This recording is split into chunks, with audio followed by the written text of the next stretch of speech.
Hello everyone, welcome to my channel. स्वागत करती हूँ आपका इस चैनल पर। तो बिना किसी देरी के आज हम इस टॉपिक पर शुरू करते हैं चर्चा। तो जैसा कि अब नीट का एग्ज़ाम हो चुका है, रिजल्ट भी आ चुका है, तो आप सबको अपने मार्क्स पता चल चुके होंगे। और अगर आपका एमबीबीएस में सिलेक्शन नहीं हो रहा है और आप डॉक्टर बनना चाहते हैं, तो बेस्ट करियर अल्टरनेटिव ऑप्शन अभी बीएमएस है, जो कि बहुत ज़्यादा प्रचलित भी हो रहा है। अब वो क्यों प्रचलित हो रहा है? क्योंकि द एमएस थ्योरी, उनकी नी सर्जरी जो है, अभी उन्होंने एलोपैथी ट्रीटमेंट नहीं लिया है, उन्होंने आयुर्वेदिक ट्रीटमेंट लिया है और उनको बिल्कुल सेटिस्फैक्ट्री ट्रीटमेंट मिला है। वो ठीक हुए हैं, क्योर हो गए हैं और केवल 40 रुपये में। तो ऐसा नहीं है आयुर्वेदिक अच्छा ट्रीटमेंट नहीं होता है, वो बहुत अच्छा ट्रीटमेंट होता है, परमानेंट क्योर होता है विदाउट साइड इफेक्ट। तो इसलिए भी अभी न्यूज़ में आयुर्वेदा आ चुका है और ऑफ कोर्स नरेंद्र मोदी जी की सरकार है, तो आयुर्वेदा प्रमोट हो रहा है।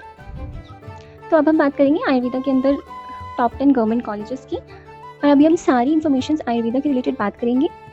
तो काउंसलिंग बहुत ही जल्दी शुरू होने वाली है, तो do not forget to subscribe and like this channel and share this video to your friends जो भी नीट एस्पिरेंट्स हैं या फिर उनके पेरेंट्स को, ताकि वो भी जान सके कि बीएमएस भी एक ऑप्शन है जो उनके बच्चों को चूज़ करा सकते हैं और वो ड्रॉप लेने से बचें और अपना सारा डेडिकेशन इस डिग्री पे लगें। तो full form of Ayurveda is bachelors of Ayurvedic medicine and surgery. अब आयुर्वेदा क्यों ऑफन प्रिफर होती है और क्रॉनिक डिजीज़, जो कि लंबे समय तक जिनकी दवाइयाँ चलती हैं और जो कि खांसी जुकाम है, एक्यूट डिजीज़ है जो जल्दी ठीक हो जाते हैं, उनके लिए हम एलोपैथी प्रेफर करते हैं। बट वो भी अगर हमें परमानेंटली हटाना है तो उसके लिए हम आयुर्वेदिक पहले एलोपैथिक ट्रीटमेंट लेके, आजकल बहुत लोग ऐसा कर रहे हैं कि पहले एलोपैथिक ट्रीटमेंट लेते हैं और जब वो ठीक हो जाता है टेम्पररी, तो उसको परमानेंटली ठीक करने के लिए आयुर्वेदिक ट्रीटमेंट को फॉलो करते हैं। फिर एलोपैथी दर्दों को कम करती है, पर आयुर्वेदा दर्दों को परमानेंटली इलाज करती है without giving any side effects. तो ये 5 साल की डिग्री होगी, यूजी डिग्री होगी, BMS bachelors of Ayurvedic surgery and medicine, और ये ट्रेडिशनल इंडियन मेडिसिन होगी। इसकी कट ऑफ मिनिमम मार्क्स जो है लास्ट ईयर के हिसाब से हम देखेंगे, उसके हिसाब से आप इस ईयर का अंदाज़ा लगा लीजिएगा। मिनिमम मार्क्स जो थी, जो कट ऑफ एंड हुई थी, उसकी हम बात करेंगे फॉर लास्ट ईयर। तो 485 for general category, 424 marks for OBC, 324 for SC and ST and 447 for EWS. अब इसकी जो काउंसलिंग होती है, तो वो मेडिकल काउंसलिंग जैसे एमसीसी कराता है, इसकी वैसे नहीं होती है। तो आपको ये भी बेनिफिट हो जाएगा कि एमसीसी की काउंसलिंग जब खत्म होगी तो उसके 20 दिन बाद जो है आयुर्वेदिक की काउंसलिंग चालू होगी। तो आपके पास सोचने का वक्त होगा, अगर आपका नहीं आ रहा है, बाई चांस आप बॉर्डर पे हो, तो आप आयुर्वेदा कंसिडर कर सकते हो, क्योंकि आप उसकी भी काउंसलिंग करा सकते हो और उसके बाद आप सोच विचार करके 20 दिन के बाद आप आयुर्वेदिक की काउंसलिंग भी करा सकते हो। अब हम इसके सब्जेक्ट्स की बात करेंगे। तो ऐसा है कि सब्जेक्ट्स आपको हिंदी पढ़नी पड़ेगी, आपको संस्कृत पढ़नी पड़ेगी और श्लोक्स भी होंगे। सारे सब्जेक्ट वही हैं, सारे सब्जेक्ट एमबीबीएस वाले ही आयुर्वेदिक में है। बस अंतर इतना है कि आपको मॉडर्न प्लस आयुर्वेदिक दोनों पढ़ना पड़ेगा। जैसे एनाटॉमी जो है एमबीबीएस में है, तो यहाँ पे हमें मॉडर्न एनाटॉमी भी पढ़नी पड़ेगी, प्लस एंशिएंट जो ट्रेडिशनल एनाटॉमी है, जिसको हम रचना शैली बोलेंगे, वो भी हमें पढ़नी पड़ेगी। रचना शैली में संस्कृत के श्लोक आएंगे, क्योंकि ये ट्रेडिशनल मेडिसिन है, तो हमारी सारी संहिता जो है वो संस्कृत में लिखी गई है और पर उसका हिंदी मीनिंग भी आएगा।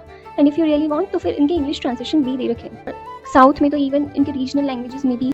अब हम बात करेंगे टॉप 10 गवर्नमेंट बीएमएस कॉलेजेस, जो कि मैं आपको रिकमेंड करना चाहूँगी। एनआईआरएफ की रैंकिंग भी बहुत ज़्यादा मैटर करती है, और ओपीडी आईपीटी रिपोर्ट्स और इंफ्रास्ट्रक्चर पे हम इतना फोकस नहीं करेंगे। हम फोकस करेंगे कि आप उसमें कितना सीख पा रहे हैं, कितनी उसके पेशेंट फ्लो है और कितने अच्छे उसके टीचर्स हैं। तो इस हिसाब से हमने इस रैंकिंग को डिवाइड किया है। तो हम बात करते हैं best Ayurvedic government college in India. तो फर्स्ट कॉलेज है एनआईए जयपुर। फिर second colleges IMS BHU Banaras Hindu university. आप बहुत अच्छे से जानते हैं इस यूनिवर्सिटी को, आप फैमिलियर होंगे, बहुत बार नाम भी सुना होगा। ये बेस्ट है for its veterinary, for its nursing, for its BMS, हर चीज़ के लिए ये बेस्ट यूनिवर्सिटी है। अब हम बात करें third number of colleges Chaudhary Brahm Prakash Ayurvedic चरक संस्थान। फोर्थ नंबर ऑफ कॉलेज हम जो देखेंगे वो है Ayurveda and Unani Tibbia college Delhi. Fifth number of colleges Madan Mohan Malaviya Ayurvedic college. Sixth is institute of teaching and research in Ayurveda, that is ITRA Jamnagar. ITRA नाम से आप इसको जानते होंगे, इसका ही मैंने फुल फॉर्म बोला है, ये बहुत ही अच्छा कॉलेज है। Seventh number of colleges JB Roy state of Ayurvedic college, ये होगा कोलकाता में, वेस्ट बंगाल में। BM Kankavala Ayurvedic Mahavidyalaya. Number of colleges state Ayurvedic college Lucknow. 10th is Rajiv Gandhi PG college Himachal. अब इसका ओपीडी आईपीडी रिपोर्ट बहुत ज़्यादा अच्छा है। इंफ्रास्ट्रक्चर इन कॉलेजेस के हो सकता है पुराने हो, ज़्यादा अच्छे ना हो, बट सर्जरी अगर आपको सीखनी है और आपको प्रॉपर आयुर्वेदा सीखनी है, तो साउथ की साइड जो कॉलेजेस हैं उनमें बहुत अच्छा सिखाया जाता है, आप एक अच्छे डॉक्टर बन के आएंगे।